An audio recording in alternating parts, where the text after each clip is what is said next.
This episode is brought to you by Rocks, the obvious clean energy source.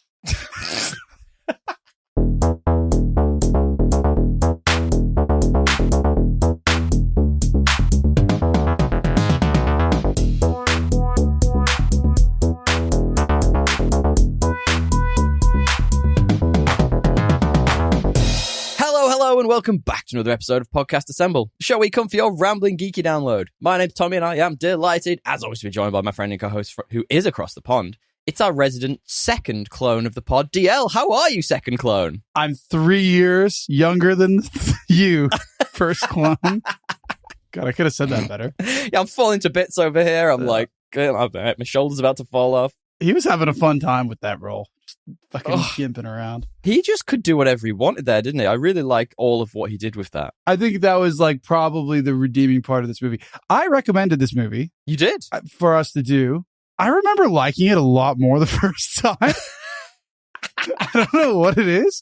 Maybe it's just one of those movies like where once the cat's out of the bag, like it kind of slows down. But there's... We're going to talk about it. We're going to talk about it. We are talking today about last week's recommendation from DL, which is Moon from 2009.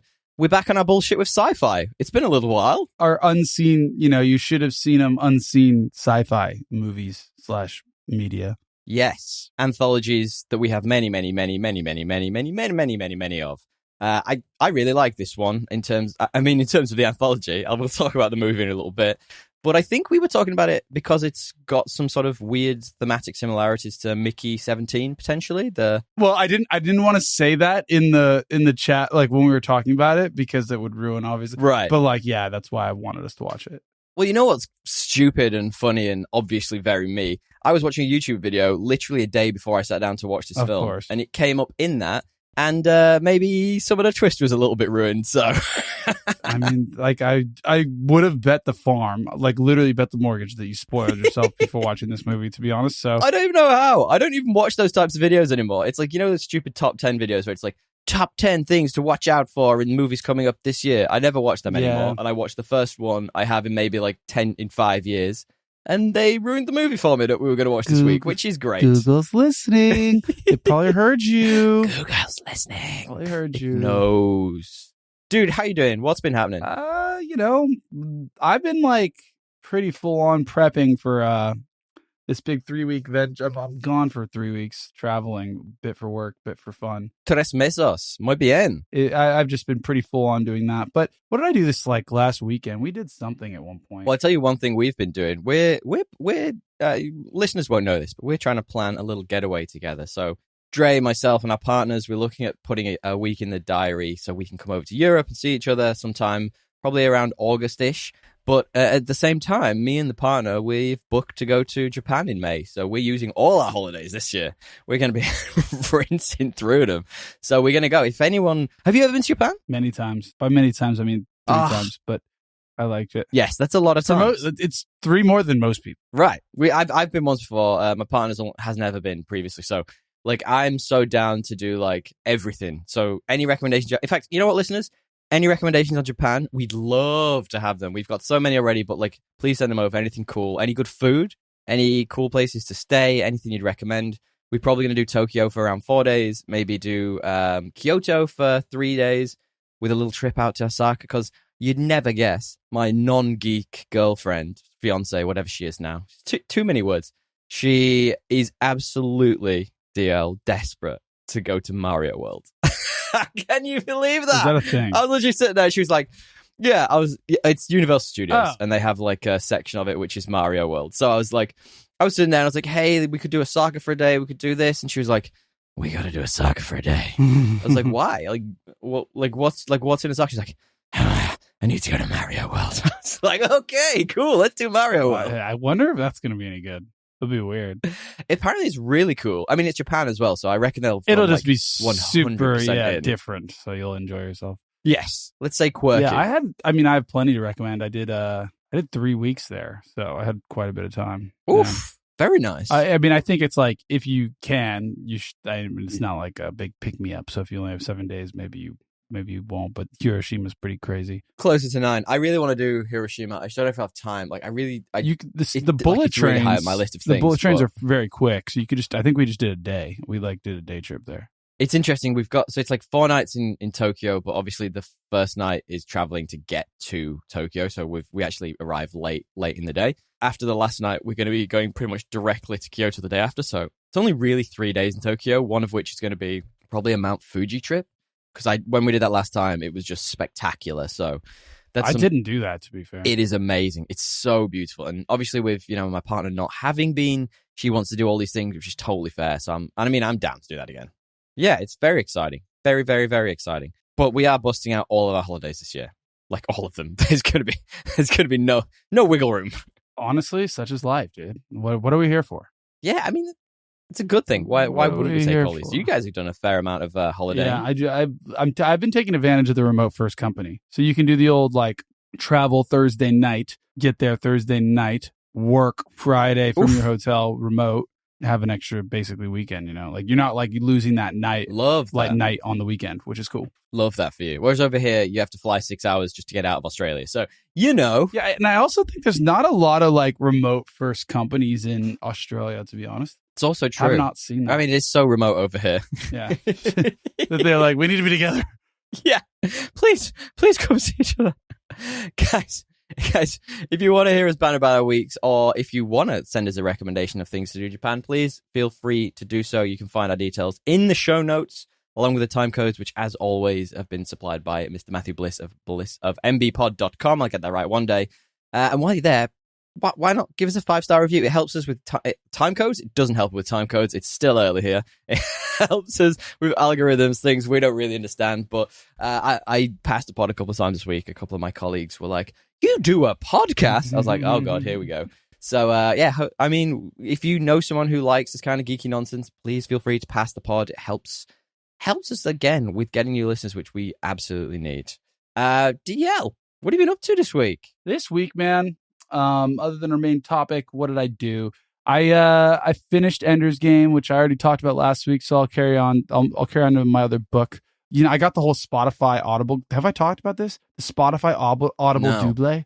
So basically, like, you double it, so my other book was this book that's basically about like how America's basically, I think it's called America, the Accidental Superpower, meaning like America has basically like blundered itself into being a superpower by like sheer happenstance, and like any other country that had done the sheer amount of things that we've done to like screw wrong, like anyone else that does like an Iraq war style fuck up, like just like ends up just being bankrupt and dead and like taken over by someone else.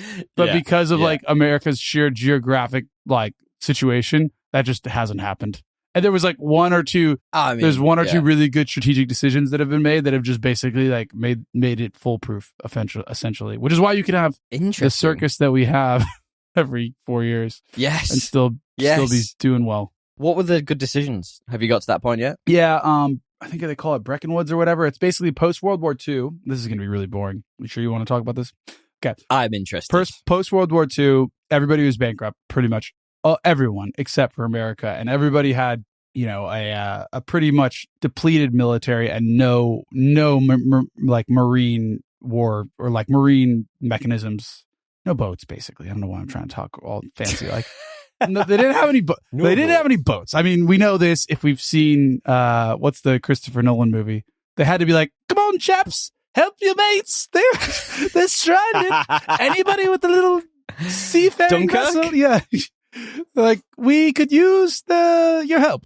Our Navy can't go. The boats are too big and they'll get shot down immediately. So, point being, it was pretty depleted across the board. And typically in history, whenever that had happened, it meant you were creating a new hegemon, like whereby America, everyone was expecting in the big, I forget what conference it was. Maybe it was called Bretton Woods. I don't remember. The Americans were like, okay, we now rule you. And we're going to take over your industry and they were in the position to. Yeah. And instead, America was like, instead, we are going to just protect you.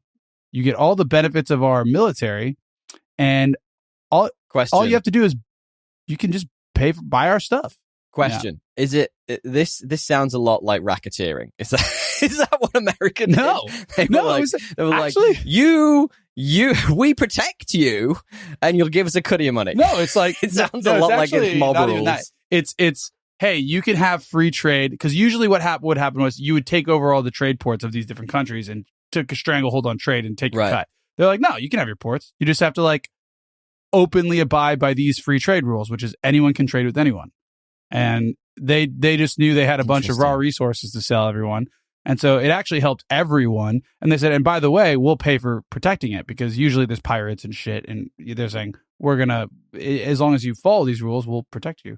And so it's actually what created the US dollar as being the dominant currency and all sorts of. So that one decision, plus the decision to, break away from England and steal. That's so good. Steal all the land from everybody. All the tea. Other than those two.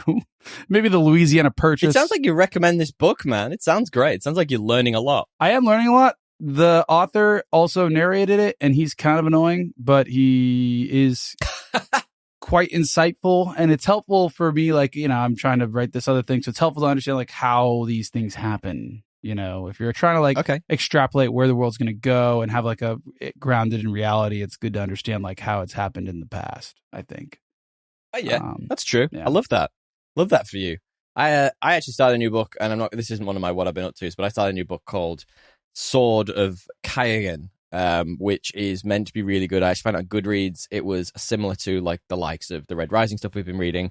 I got like a few pages in, and it's about children at this point. And I'm like, I don't want to read about children. I don't have it in me. And then, to be fair, you guys were there keeps been updates from Pierce Brown on the final Red Rising book. So I'm thinking I might need to get into those books pretty soon. Yeah, he did give a pretty good update. Man, I'm just like so jacked. I'm gonna be so sad when it's over. But I was talking to my partner about this just the other day. We were like sitting there, and I was talking to her about Red Rising, because that's what I do. That's all I talked about. I have no other personality outside of those books. But I was saying, like, because I think it was either you or friend of the show Kyle had messaged about it on the group, and we were chatting away. I think I'd said something like one of you had sent a link, and I was like, I haven't read from 3 onwards. Like, are there spoilers? And you were like, yes. Don't look at this if you haven't read anyway. So, very long story short, my partner was like, are you going to read the books? I was like, well, yeah, I obviously am, but I'm in like 2 minds, because part of me is like, I kind of don't want it to end. You know what I mean? I'm a bit like, it's going to be like, I don't want to get to the end of this series. I'm like, it'll be sad. I'm like, this is the first series I've really invested in a long time. Yeah. But the other side of it is, then if I don't read them, you guys are obviously going to go away and read the final book and be able to know all this stuff and have conversations about it, and I won't be involved. So I need to read it. I'm kind of like glad I like waited so long, but then I didn't wait that long between 5 and 6, which like it was like I waited probably 5 months, and then I like cracked it open, because I just like I couldn't. I kept saying, like, I kept theorizing with my buddies, and they were like, "We know." Stop theorizing. Yeah. Stop theorizing. We get it. But no, look, I think, to be honest, I don't think you'll burn through the 4th one as much as you think. There's like the beginning is kind of tough, right? But it slows it down in a good way. As tough as the second one? You mean the 3rd one? Yeah, I was going to say no. I just mean it's like actually not like you're so used to high octane Pierce Brown. He's slow. Right. It's much slower. The first half of the first book is much slower, but there's like a pinnacle moment that is so sick. It's one of my favorite moments in all the series. So I'll leave you with that. We're just gonna rebrand to the Red Rising podcast at some point soon, aren't we? I feel like that's all we talk about at this point, dude. I mean, it's the book you were talking about a moment ago. Do you recommend? Hard to say. I'm not done yet. I'm only in chapter 6. Okay. Look, if you're like weird and nerdy like me, sure. But the guy's kind of a bit annoying. Dude, we're all weird and nerdy like you. Please don't think we're not. We did a thing this week, which I think I want to share because I think it's hilarious. Yeah. So you know, like, we both like the Graham Hancock stuff, all of the, conspiracy theories, all of that stuff that goes on. I find it hilarious. I find it interesting. I love different points of view, and I love seeing, stuff which is now getting more and more evidence.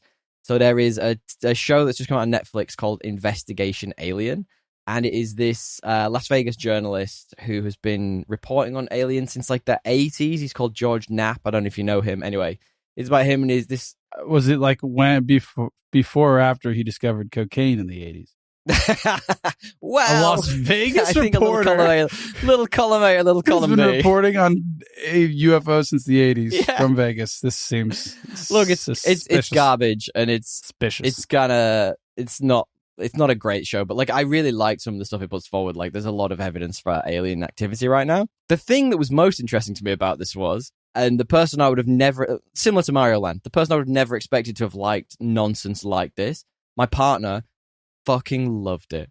She was like full in. She was like, we need to watch another episode right now. And I was like, what is wrong with you? Like, this is not, I put this on in the background as a joke because I just wanted to switch my brain off. And she's like, look at there's you've probably seen, there's that footage of like it's an Iraqi black site, and there's like this weird floating jellyfish thing that like just like hovers through the middle of it. And she's like, that one's so interesting. It's got me. I believe in aliens and all this. And I was like, holy shit, what have I created? I think I have seen that, but I'm not sure. Look, I love UFO stuff. I just so many of these people, I just think they're lying. Like, I do believe that like there's sites of stuff, and that's creating, who knows, could be UFOs. I just think most of the people are like, I've been abducted. I'm like, what? Yeah, he doesn't do a lot of that. What? He does more things like there's like a town in Brazil where there's all these people who all had very similar experiences. No, I've seen a whole documentary on that. That one's crazy. Right. Yeah. He goes and actually speaks to some of those people. So it's like he goes the actual like tagline for it is like he goes across the globe. He doesn't. He goes to a couple of places in America and like Brazil. What's his name? Jamie or James? Is it George Knapp? Yeah, no, there's a different guy that does some documentaries that are they're actually quite good. He actually hooks up with another guy, James who's Fox like a or something. Alien. Yeah, I think it's the same guy. He hooks up with like that guy at the end, and they're like mates. So I assume they're like in together. But I just thought it was like genuinely hilarious how my like partner, who is straight down the line, loves like maths, all that nonsense, was just so into this. Dude, UFOs. She just threw herself 100% in. UFOs need math.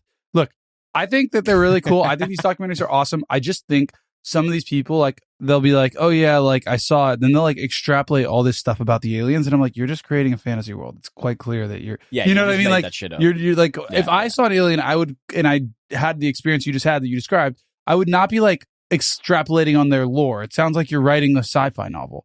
Like, I would just be like, I have no idea what the fuck that was. I'm fucking terrified. This is all I know. And I haven't heard anything since. Like, because that's the truth. Like, you know, but I guess people probably want to, like, I don't know, make some sense of it in their own heads. I don't know, man. I'm extrapolating here from what you've been saying to me. We're going round in circles. It's actually fair. You know, they're probably trying to define it in some way. Anyway, I'd recommend going away and watching Investigation Alien on Netflix. Like, it's nonsense, like utter nonsense, but it's fun. Yeah, it's fun nonsense. Yeah, Fun-sense. I'll download it for the movie. Or for the plane ride tomorrow. I did watch The Girl with the Dragon Tattoo, which I had read. Ooh, is it as graphic in film form? Wait, which one? Did you watch the Daniel Craig one, or wasn't there like a? No, I watched the Daniel Craig one. There might have been a more recent one. They've done it. There was also one in Norway. They've done it a couple of times. Yeah. Yes, that's the one I'm in. I was surprised at how good it was because I remember seeing reviews that it was bad, but it's Finchner. Interesting, and it was quite good. I liked it a lot. They made it super graphic. Yeah, I mean but the book is like it's right. I mean, like, for anyone who doesn't know, do you want to give us the vague plot line of Girl with the Dragon Tattoo? It's like kind of hard to do quickly, but it's a murder thriller mystery thing that follows this like goth hacker chick and this like charming, genuine with a great haircut. Yeah, this great haircut. This like charming, kind of good looking, you know, journalist investigator. And they, you know, by happenstance link up on a pretty interesting case that leads them into Crazyville events. Yes. It's grim. Yeah, it is I grim. Watched it and I remember being scarred for life by it. But there's like two. The second one's really good too, and they never made another movie. Yes. I think there's 3 books, if I'm not wrong. Yeah. I'm pretty sure the son though finished the third one. I think the guy died. I think from memory, everyone is good in that movie. Like I remember enjoying. Yeah, it. there's Like, a lot of good It's actors. just scarring material. Skarsgård. Who else? Is he? Yeah, not Which Scars. one? Not Skarsgård. What am I saying? Who's the guy that's the like badass in that Star Wars series we saw that had the crazy ship? He's Diego Luna. That's No. Skarsgård. You mean the older guy? Yeah, the older That's guy. Skarsgård. It's one of them. Yeah, one of the Skarsgårds. Old Skarsgård. Old Skarsgård. The one who birthed them all. Yes. Yes. Yes. Daniel Craig. Bunch of other people, actually. There's some randoms in there. You're thinking about Stellan Skarsgård. Yes, I'm thinking about Who was also Stellan. in Dune. Yes, my dude. You know, I always get like Alexander Skarsgård, like his IMDb picture. I always get him mixed up with who's the guy who was going to be super famous, then turned out he was a vampire. He was like You mean a cannibal? controlling women and asking them to suck their blood. And Cannibal, stuff. yeah. Yeah. Army What's Hammer. that guy's name? That's right. He sounds like a military objective. Whenever I see Stellan Skarsgård, not Stellan Skarsgård, Army Hammer. You mean a military code word? That's right. It's like it's like the name they use for a black site. Yeah, he kind of does. Actually, We saw aliens at the Army funny. Hammer site. I always get them confused. It has Robin Wright, who was like just stunning. Yeah. She's getting older, but stunning. And Donald Sumter. Apparently, it also had the guy Sir Dantos from Game of Thrones. Oh, really? Random, but yes. I love Robin Wright, by the way. She's awesome. She's in so many good movies. Yeah, she really is. But yeah, I'd recommend. It was good. I might have to go back and watch that. I haven't seen that in a long, And long Rooney time. Mara as Lisbeth Salander. Rooney Mara, what a good actor. All right, my final one is we talked about, before we went on PTO over Christmas and took a break from podcasting, we talked about a few movies that we wanted to have watched last year that we didn't, and I talked about wanting to watch Heretic and having the fact I wanted to watch it. I partly hadn't watched it because my partner just does not ever want to watch any horror films or thriller films, really. This is true. And I took some time and I watched it, and it's quite funny because every Monday night, this is completely unnecessary content for the podcast, but Monday night is my night. It's my night when I'll watch my movie for the podcast, or I will, I don't know, put on whatever TV show I know I cannot watch when my partner's around. Recently watched that new James Gunn show. What's it called? Not Suicide Squad. The Creature Commandos, the new DCU one. Anyway, Monday night's my night. So she goes out to yoga. She's out. I don't have to think about her walking in on me watching some weird fucking animated show or whatever. So she's out, and I'm messing around. I get my stuff ready, and I decide I'm going to watch Heretic because I know she's not going to she's not going to want to watch it. Just happens to be the one night when bloody yoga gets cancelled or whatever. So I'm 10 minutes into watching Heretic. Oh god! And she walks in the bloody apartment, and I'm like, I really, really want to watch this movie. Like, I don't want to turn it off. Like, do you want me to put something else on? She's like, no, don't worry about it. It's fine. I'll sit and watch it with you. Oh my god! She hated every second of it. She hated every second of it. Wait. Heretic or Hereditary? Heretic. I don't know what Heretic is. Is it scary? That's the Hugh Grant one that came out last year. It's like a thriller. Yeah, was it any good? 70% of it was good. The ending kind of slipped into a lot of like thriller horror tropes. Yeah, it was a bit like, yeah, I get it. I heard the premise was a bit ridiculous. Well, I kind of liked the premise. Okay. And I think the fact, and while it was sort of like a mystery, it was great. But as soon as they did the big reveal, I was like, oh yeah, that's nonsense. That doesn't, that's utter nonsense. And let's, like, the twist, I'm not going to give anything away in case you do want to watch it, but the twist is like, there's like a hidden door and they managed to get a thing through the door. Anyway, like, it logistically makes no sense because you would have had to be able to see the door after it was opened. Like, if you ever get to watch it, you'll go, yeah, that's utter nonsense. But like, I enjoyed Hugh Grant as this weird, creepy, like, heretic guy, I suppose he is. He's like, I don't even know how to describe him. He lures in these young women anyway with conversations about religion, which in itself sounds creepy as fuck. Let's be perfectly honest. Yeah, which it is. I liked that.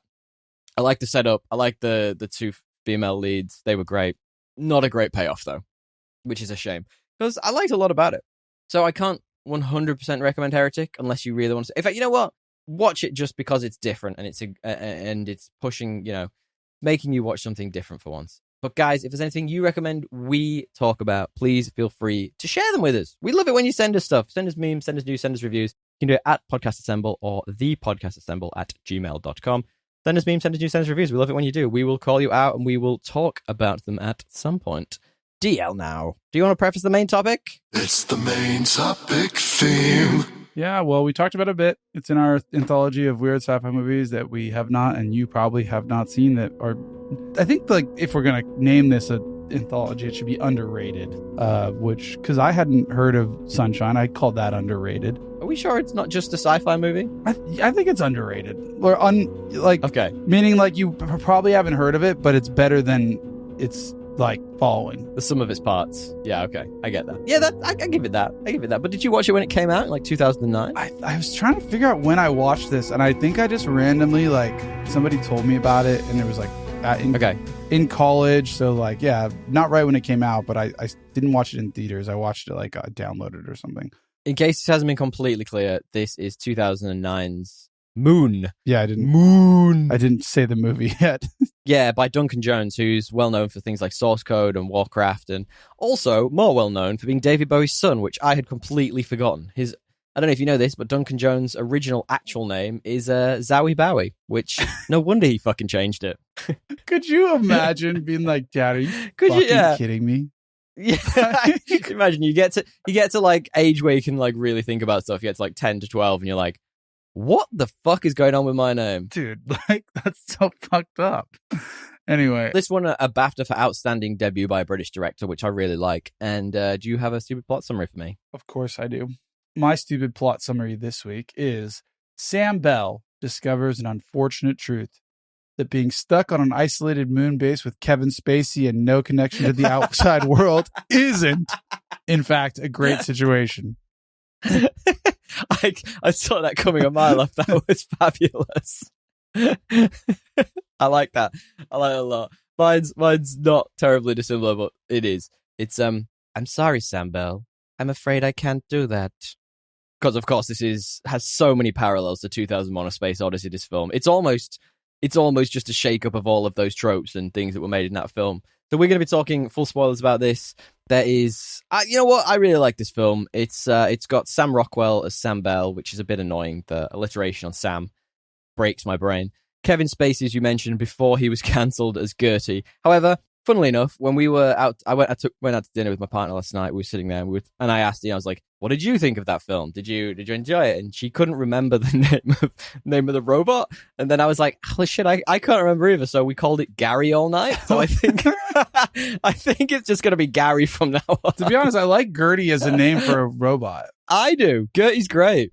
Yeah. But I think the banalness of Gary just makes it way more funny because it doesn't really do anything in this film if you think about it. But anyway, it's got a couple of other people's in it. It's a really small cast, to be honest. And most of them you don't actually see in the room. Yeah. Dominic McElligott, who is Tess, Sam's proposed wife. Benedict Wong is in this, my favorite. Wong!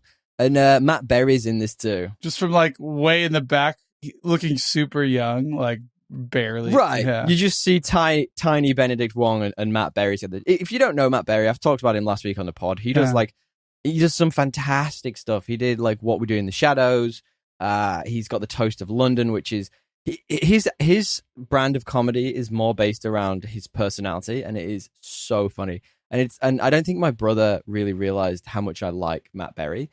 And so apparently Matt Berry does like adverts on radio back in the UK for like radio stations, which is kind of ironic because like one of his shows, that's literally what he does. And my brother will leave me like voice notes now on WhatsApp, and he'll be like, "Matt," and he'll be like, "Tommy, I heard this. I heard another one of Matt Berry's jingles, whatever," and he'll just do it in the Matt Berry voice, and I'm like, "Matt Berry, you are the best." It's great. It's fabulous. Sounds amazing. I need that in my life. That's good. All the time. I really wanted to bring you a Goofy IMDb picture this week, but there just wasn't any. There's like 6 people in this whole movie. Like barely even. I was gonna bring Kevin Spacey's picture because it's just weird seeing him in movies now. Yeah. I mean, to be fair, he wasn't in the movie. He just That's very whispered sweet nothings. His dulcet tones. I'm gonna call this out up top, man. I thought Sam Rockwell was a delight in this. It was just a really good role for him, and like he's charismatic. I don't know why he's not in more stuff, to be honest with you. Like obviously he was the bad guy in one of the Iron Man films, but outside of that, I don't know a huge amount of his stuff. I think he's done a lot of smaller movies like this. Like I don't think he right. is as much of a. He's not in it for the paycheck. Yeah. Well, I think I'm sure he does well. But what happens in this movie, DL? Good question. Not much on rewatch. Well, I think it's more about the context, right? Yeah, essentially, we're watching a movie about a guy that's on some kind of contracted long distance or long term contract to basically run a lunar base. Yeah, 3 years for Luna. We come in. He's towards the end of that stint, looking all scraggly. Hasn't had a haircut in a bit. I think it's in the last 2 weeks of it. Yeah.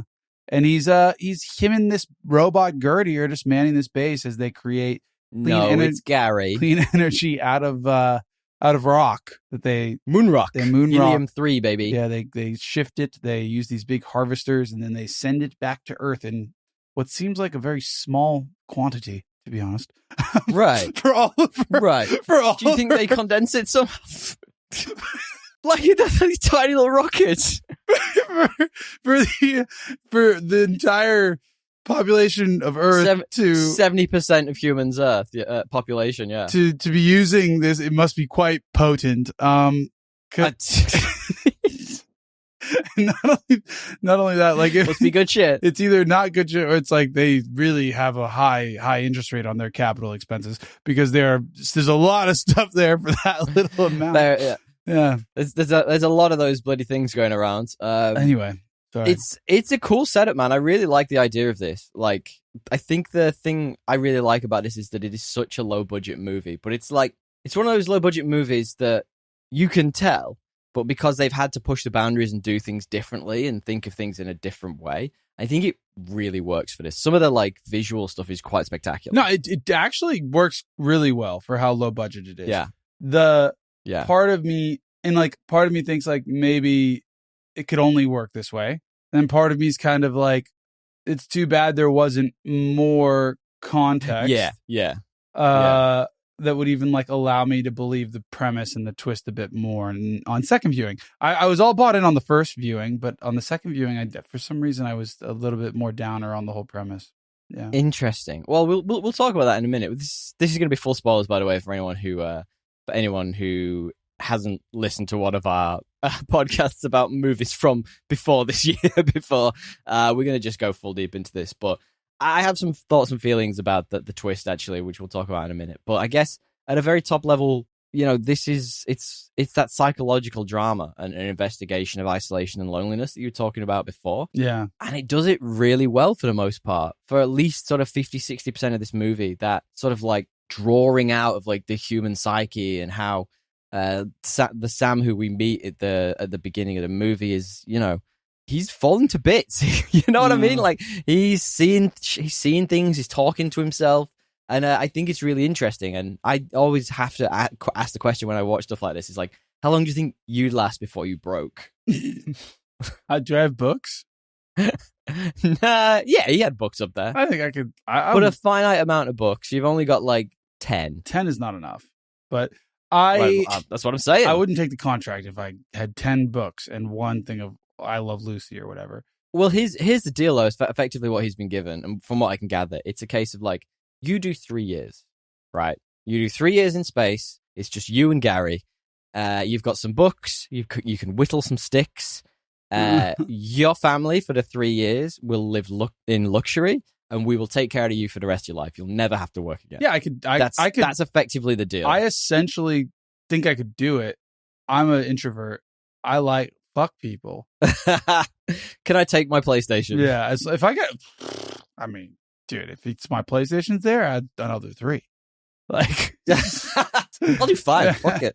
Make me a billionaire. Yeah, I'll be a yacht life by the time I get back. No, like it's a long time actually when you think about it. It is a long time, 3 years. I think I could do it. I think I'd snap after about 18 months. I think the lack of real communication. And one of the ways they really honed that in this film, which I actually really liked as a twist, was the instant communication devices are all broken from the beginning, so you're told. So he can't communicate properly with his family. He can only communicate by video and having like video communications linked to him, which is actually like incredibly intelligent if you think about the context of this movie and the sort of like, the themes of like big corporations taking over the world, which they really are. and like the power they hold over all of us. I thought it was. I mean, that's one of the things that really worked for me in this was like the corporate exploitation angle, sort of mixed with like that the thing of like humans allowing others to be exploited if it doesn't really affect them. Like all of that worked really well for me in this, and I think that really sets this film up perfectly. Yeah, there's definitely parts of that are like super super compelling.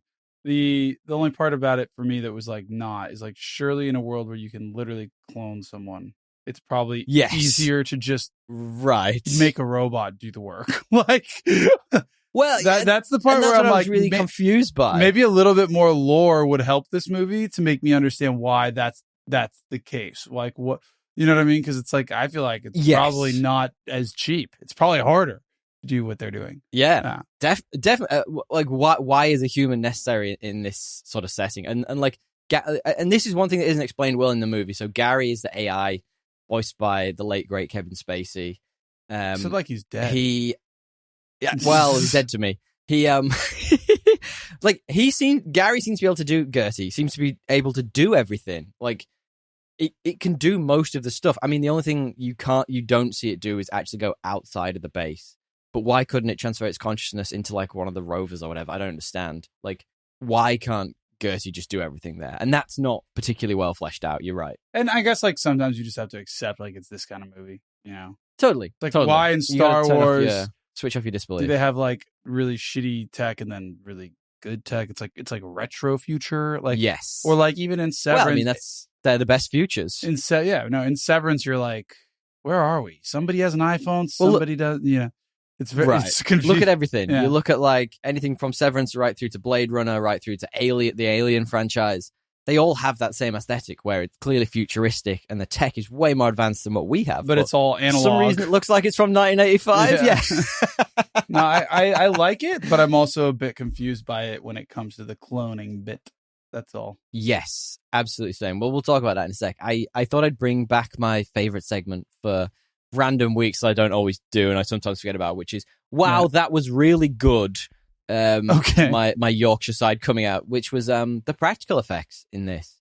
I think there's a lot of miniature work in this, especially for like the lunar base, and the rover, and it just looks beautiful and so well done. I've got a couple of bits here that I took from online from my research. So Duncan Jones wanted the film Moon to feel like grounded and sort of timeless. So in the vein of like 70s and 80s sci-fi films. That's probably where the analog feel comes from. I think like analog stuff is never going to break in space from what they always pretend. So I find that really fascinating. The practical effects added, depth and texture. Sometimes CGI struggles with that, and you can actually see that there's a point towards the end of the film when a rocket blasts off. And actually there is a bit where they composite Sam Rockwell in front of some of the miniatures, and it looks absolutely dire. It looks terrible. So like, I think the fact that they used mostly, miniatures for this instead of CGI just made it feel way more real, and it was really good. Yeah, and it looked really good. I loved it. From the the internal, the space stations, they just made the space station look awesome. Yeah, it was just it was good. Yeah. I think so. Like, I mean, moving on a bit, you mentioned about the twist in this. The twist is the thing that I did have spoiled for me, which I mentioned, and it's effectively that Sam is a clone. The Sam we meet at the beginning isn't actually Sam. He is already a clone, and the company he works for has been cloning him for a number of years, up to like 15 plus years. I felt, and you tell me how you feel about this. I thought it was revealed too early in the film. Like, I thought there could be another element to this that would have made it more interesting if they'd have kept that more of a secret. I 100% agree. Yeah.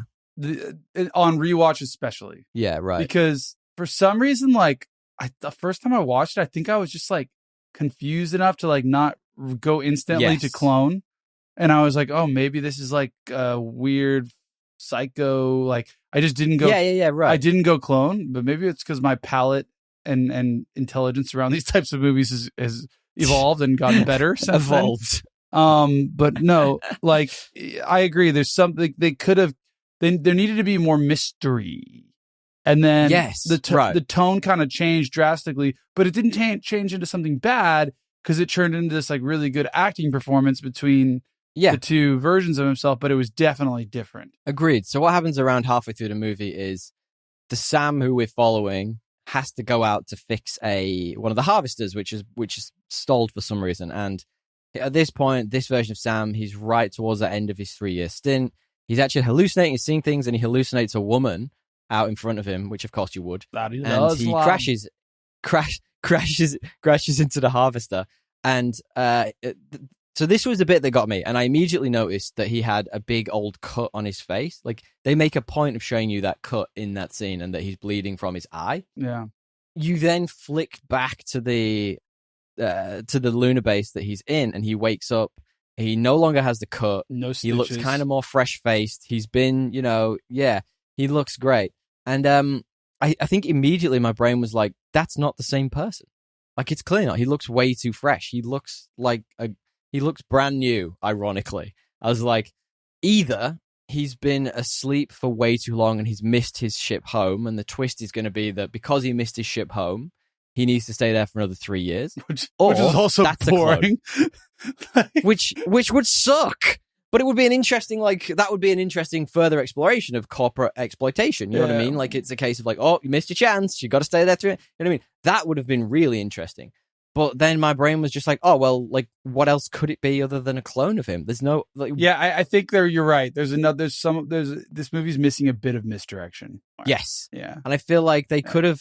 It would have probably worked better if... So what then transpires is you find that this is a new clone of Sam, who goes out and finds the original version of Sam. It's going to get quite confusing to talk about. Sam 2 finds Sam 1 and brings him back to the lunar base, which he isn't supposed to do. He's never supposed to find out that he is a clone himself, and nurses Sam 1 back to health effectively. What would have been a way more interesting twist is if you just woke up again as Sam 1 in the infirmary, all busted up and like, how did I get back here? And then there's just a mystery person there who's just out of eye shot, or he can't quite connect with him, always keeps his cap down or whatever it is. And it's nearer the end that's revealed that it's another clone of him, and that other one's been trying to find out what's going on this whole time. That's a better twist. And it makes the movie more interesting because there's that layer of, insecurity there and further isolation. There's someone there who won't talk to him, who won't communicate with him. Why won't he communicate with him? He's there with someone who won't give him any, information. That gives the movie way more interest to me. I agree. I think that there's more that could have been done. Like the cat got out of the bag pretty quick in this one, and then you're kind of left for like, it really did. You're left with like 45 minutes of character work that is like great, but like also there's not a lot of, and I'm no shade on the rest of the movie. I think it's good. There's not a lot of plot. There's just like, yes, like they eventually get to the point where they're like, they're going to come kill us. And it's like, yeah, we've been waiting for you to acknowledge this point for literally an hour now. Like, right. Well, and that bit's nonsense in itself. They get a countdown. It's like 15 hours or something. And they waste the whole 15 hours. Like, it's all nonsense. And then like when there's like a minute left, like Sam 2's like, oh, actually, I better take some of that really precious stuff back with me and make this like as if it's taken way too long. I'm like, dude, like, you had so long to plan this. What the fuck is going on? You know what I mean? I think it also would have been cooler if, like, you're right, like, they came to that conclusion together eventually after, like, tracking each other down or something. Like, there's another... Or even after 13 hours, so they had less time. Or, like, and there's something missing with, like, the Gertie storyline as well. Like, it's... I 100% agree. It's almost there. Like, it's almost a fully fledged thing, but then it's just, like, they kind of like feel like they're building something. Then like he's just like, yeah, I want to help you. Like, I'm like, it would have been. And there's times in it as well where like, you sat there and Sam's having his moment where he's isolated and he's realizing things. And it would be really cool if Gary was just like behind him, like, what are you doing? You know what I mean? He like, did do that once. Even if he did do that once. Even right. And even if he was completely malevolent and there was no evil intent in him, it would be interesting because you'd be like, is he stalking him? Is he like, like trying to feed information back to the company about like what he's doing? Well, I think didn't do anything with it. I think that's it. I think that's the misdirection. The misdirection is you get like Gertie starts to be like Gary. a bit more like he goes from being like friendly to a bit more aggressive.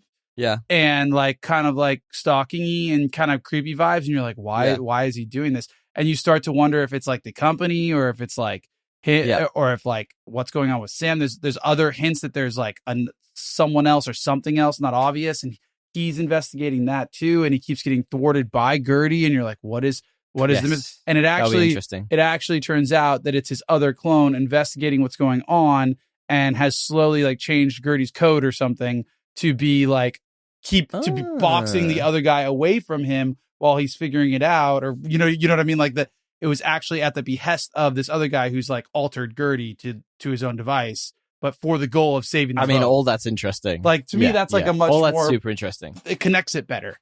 And then you can still do you could still do the half-hour thing where you're like, why the fuck is there, and maybe there's another reason why there's 2 clones awake, that Gertie just got bored. I don't know. Come up with something. No, I think the reason for there being 2 clones awake works because you could like, and this actually you don't even would need tie to nicely change into it. what you were you saying. Don't need to change it. Yeah, there's a nice scene when Sam 2 wakes up. We're just gonna call him Sam 2 from now on, and he like comes out of the med bay a little bit early from being woken as a clone and sees Gertie having an instantaneous conversation with the company. It's like we say, Matt Berry and Wong, and that's not something they're supposed to be able to do. And that's a great bit of paranoia to the movie. You add that in as a flavor as well. Like, is the company trying to keep him that? You know what I mean? Like, there's all these little things that they could have explored or just worked just a little bit better. And like you say, you just make so much more of a better movie that way. Now, we're talking about pacing here, and I would be bemiss to not mention about the Sam's family twist. So, the Sam family twist is pretty straightforward, actually. When you get to the end of the film, you realize it quite easy. But they've been sending Sam old videos of his family, having conversations with him, or sending videos to him, and it's brutal. Some of the like pretty fucking depressing. Like so depressing, man. It was fucking. I watched this last night, and like my wife just like left, and like I'm going to be 3 weeks away, and I was like, this is sad. Like I want to watch something else. Like, it was really sad, and the worst bit was when he calls up his daughter. They managed to find a way around like the relay system that's stopping the instantaneous transmissions, and Sam 1 calls up his daughter, who's back on Earth, and she's like 15, and the realization of how long this has been happening is so good. And the sort of I think the overarching theme of this really is that effectively the company have licensed Sam's DNA from him.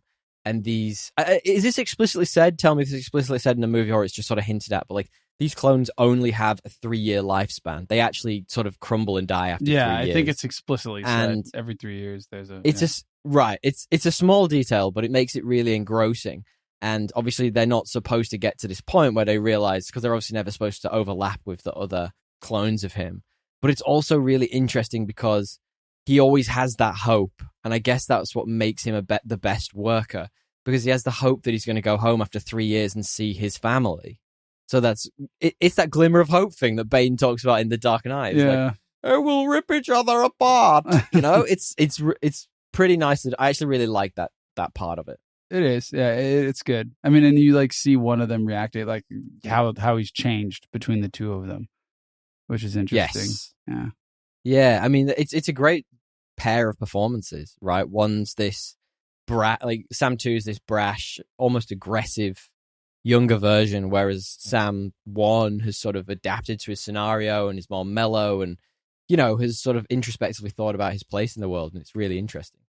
I talked about the practical effects, but the way they're shot together, quotation marks, the way it's shot to make both Sams look like they're in the scene together is really nicely done.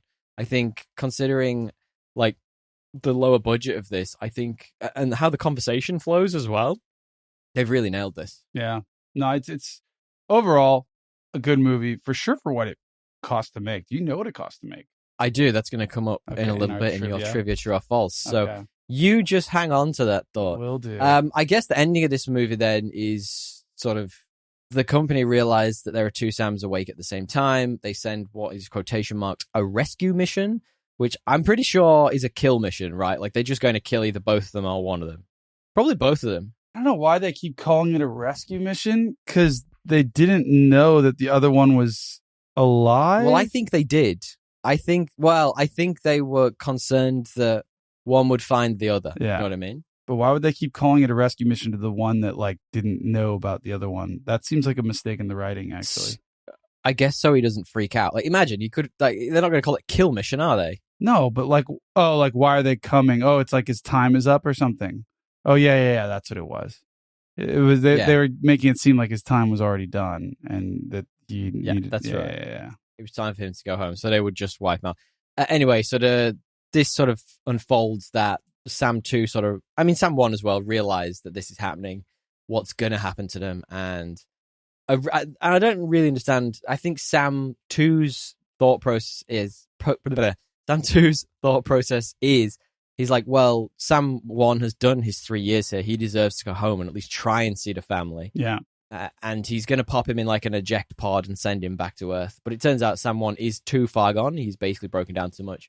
So they put him back in the original spacecraft, wake up another clone, which I actually quite like the twist of. They're like, their lack of care for another human life, which is effectively them. Yeah. While Sam 2 crawls into the escape hatch with a bunch of this helium-3 to escape back to Earth. And sort of the ending is this, I don't know, it's a little bit on the nose. It's like a news report have been like, oh, they came back to Earth and they found out about all this human violation that's going on. And it's like, all right, yeah, we get it. Human rights violations. Like, you don't need to chuck it directly in my face.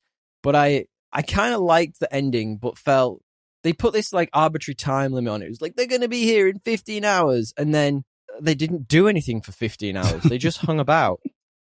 And I was like, oh, well, why are we taking so long with like just prep in the first hour? Well, to be fair, what they did was they confirmed that there were other clones and they confirmed like what was happening, but like we all knew. That took like an hour. Yeah, like the reason why it felt like it dragged was because like we were already bought into this. Well, I don't know. It felt like a drag. I just felt like they had so much time and I don't know how it got to the end and he still hadn't prepped everything. It was like, do the prep in the first hour.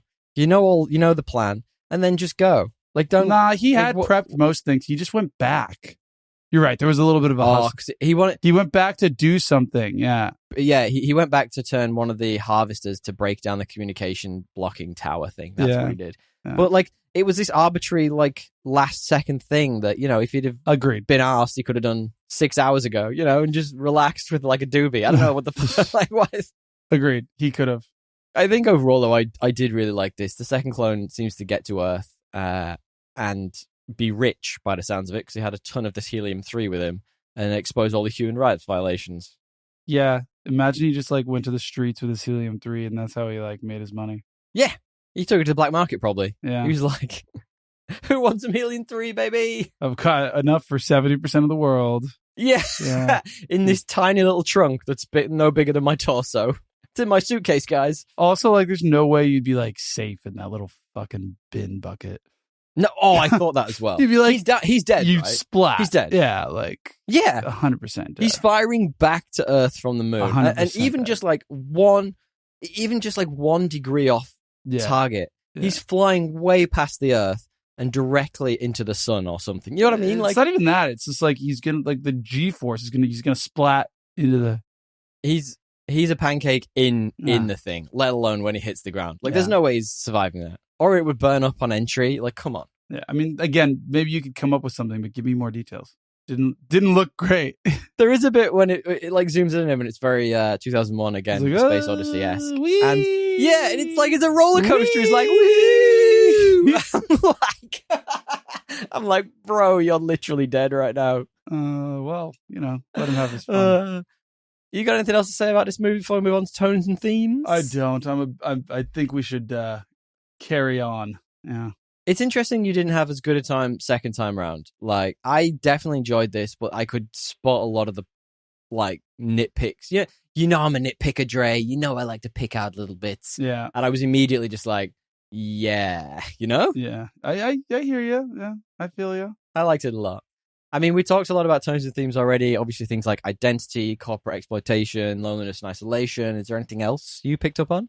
I mean, there's like the whole like, what is it what does isolation What's do in the to box? you? What does it mean to be human? There's like, but Yeah. none of that is really fully baked. Yes. AI exploitation. The most fully baked thing is like, I would say the most fully baked theme has more to do with like change and like growing with like space. Like it's almost like there was clearly like some kind of relationship drama that they've kind of, and like the time that one Sam cut has. out. Yeah. Yeah, the time that one Sam has to like investigate that and what really should matter to him changed him pretty significantly in 3 years, because you compare the two and you can kind of see that. They spend a bit of time on that. It is very interesting you say that because, older Sam 1 has clearly reconciled with his wife at this point. They're clearly very happy, but Sam 2 is still reeling a bit from some arguments and stuff they'd had, and she was angry at him going away to do this mission. So there is clearly personal growth in that time as well. So yeah, I completely agree with you. Do you have any 3 best and 3 worst?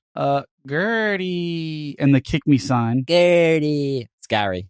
Gertie's kick me sign is hilarious. So childish. I kind of like the music, I think, for a bit. And obviously, I called out the score as well. I think the score was excellent in this. The miniatures were pretty cool too, like the rovers and like. I really liked the Sam's alarm was "I am the one and only." I found that really ironic. So random. I am the one and only when he definitely wasn't. I mean, that was clearly a choice. Like 100%. I mean, that's a thematic choice I really liked. So I had the miniature work too. I thought it was just excellent. I'd love to see the behind the scenes of this and see how it comes together. But Sam Rockwell, man, especially Clone 1, just spectacular in this. Like the way he's breaking down. Yeah, he's pulling his teeth out. He's fucking tweaking and like just walking like a fucking gremlin for half the movie. Like he's got 2 broken legs. It's really good performance. Really, in fact, both were. I liked both the performances. Do you have any worst? Yeah, I think that the worst would be like, this movie is what it is, and it's cool for what it is. But there did seem to be, and maybe it like never wanted to be anything more than this, and that's totally fine too. Maybe like that, there's minimalist movies, but it felt like there was an opportunity for a more engaging plot. Yeah, that like had an element. We talked about it a bunch, but that had an element of like a bit of misdirection in a way that wouldn't have, I don't think, taken away from this too much. You still could have done for it because it's a quick movie. It's an hour and a half. Yeah, it's sharp. So you could have just cut a couple of those other parts, a couple of those moon rover parts, like made it a bit shorter. I think you could add 15, 20 minutes to this and just round out some of those themes. Yeah. I think it would have been, made it a much better movie. I completely agree with that. I did have untapped potential. That's one of mine. So yeah, I agree. Well said. I also had the twist came too early. That partially because they had nothing. It wigged me out. No, partially because they had nothing else to do. It's true. Yeah, they kind of had to explore that because they hadn't laid seeds for like other potential parts of the storyline. That's absolutely right. And just had Kevin Spacey. It's just a bad dude. DL, can you guess for me the current IMDb score for this? If you haven't already seen it, I think I might have seen it. Is it 7.9? It's 7.8. Okay. So yeah, it's pretty. Yeah. I mean, that's pretty good. Yeah. Definitely for IMDb. Can you then guess me the Rotten Tomatoes score? This is going to be weird because I feel like it'd be higher because not a lot of people would have rated this. Okay. But 85. Actually, 90. 90. There you go. That's wild. Wild. I just never know his Rotten Well, Tomatoes the people anymore. that like want to go rate this movie obviously like it. Yes, I completely agree with that. I can see why. Yeah. It makes sense. And what do you think the Letterboxd score is out of 5? That's harder. It's always 3.6, but never 3.6. 3.7.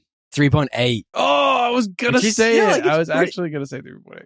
It's pretty. That's a pretty good score for Letterboxd. I'm not gonna lie. Like, I think that's pretty decent. So, what we do now is we do our rating system, which, as y'all know, is quite simply the internet's binary. So are we. We're just going to ask: is this better or worse than the most average movie we know, which is Aquaman 2018? DL. Yes.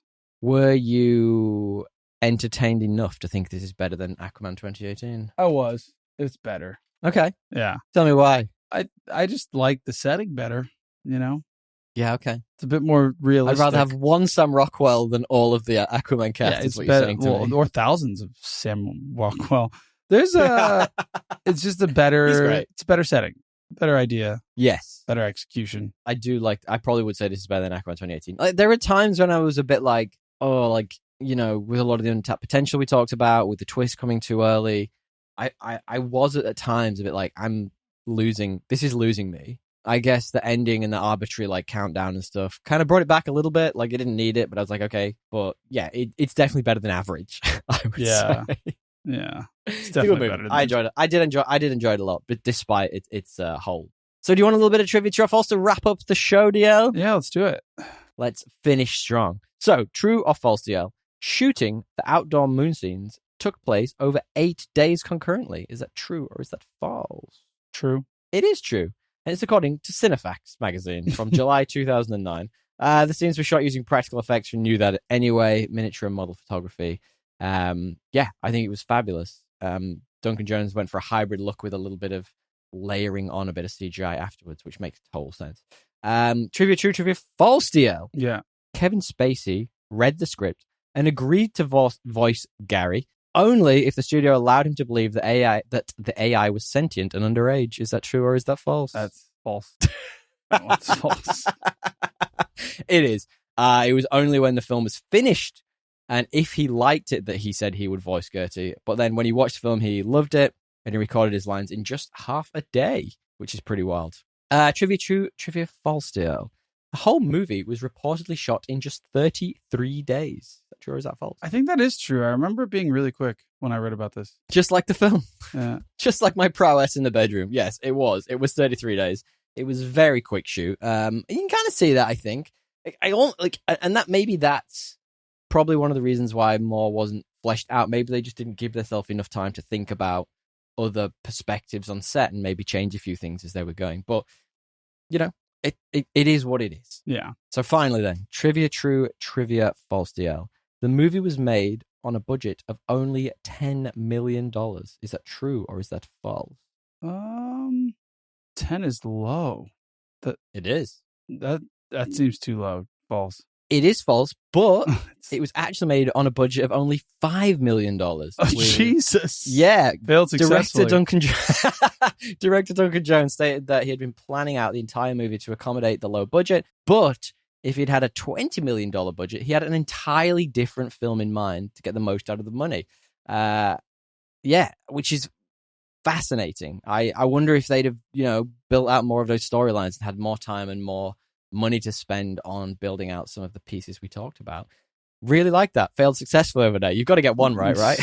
Dude, $5 million, fair enough. There's not like a lot more they could have done. But this, yeah, that was a really interesting piece of trivia. And this is all IMDb trivia, by the way, so who knows how much of it's true. That sounds true, though. There was an interesting bit of IMDb trivia, which was something along the lines of he wanted to shoot one of the outside scenes and paint in CGI to make it look like finished. And he took it to the CGI guys and they were like, it's going to be $50,000. And he went to the miniature guy and the miniature guy was like, I'll do it for 48. So he went with the miniatures because it was $2,000 cheaper. He had to save the money wherever he could. He had to give it down. That guy, price is right pricing. Well done. That's good for you, big guy. And ultimately, I probably was a little harsher on this in a review than maybe I felt at the time. I really enjoyed this. I had a great time with it. I'd suggest going away and checking out if you like sci-fi, if you like anything in the genre of like the isolation and sort of like exploring the human experience. I think you'd like this. It's great. DL, should we wrap up as it's probably your bedtime? Yeah, I still have to pack for a 3-week trip and it is 11 o'clock. So this is kind of tough. A big thank you to Matthew Bliss for editing and mastering this week's episode. If you'd like to be thank you, Matt, around Matt and his skills and have him on your team, get in touch on business@mbpod.com or head to mbpod.com to find out more about his services. If you want to hear his work, listen to Coffee with the Podcaster, short thought pieces on topics of podcasting shared over a wholesome cup podcasting. Coffee. I don't know why I emphasized the word topics. Topics. That's really all, folks. Until next time. While you're there, why don't you give Matt Bliss a 5-star review, as you can do us right there in your podcast catcher of choice. It's super easy and it helps us out a lot. We would love you forever if you did. And if you leave a review, BL has promised he will read them out on the air. We haven't had one for a little while, so do it. Do it for us right now. We would appreciate you especially if you've got this far. That's true. Do it now. To be honest, I don't remember reading a review recently, so maybe we need to redo that. I haven't looked in a while. But I will look and we will check. We appreciate you all for all of your help in passing the podcast. Find us at Podcast Assemble on Instagram or thepodcastassemble@gmail.com. We are everywhere. Guys, thanks for sticking with it. We really appreciate you. DL, tally ho. Your energy right now at the end compared to me is off the charts, baby. He's like doing cartwheels over there. Yeah, until next time, tally ho. 10 a.m. here. I've had coffee. It's great. I love we it. good. All right. Laters, Gators? Laters, Gators.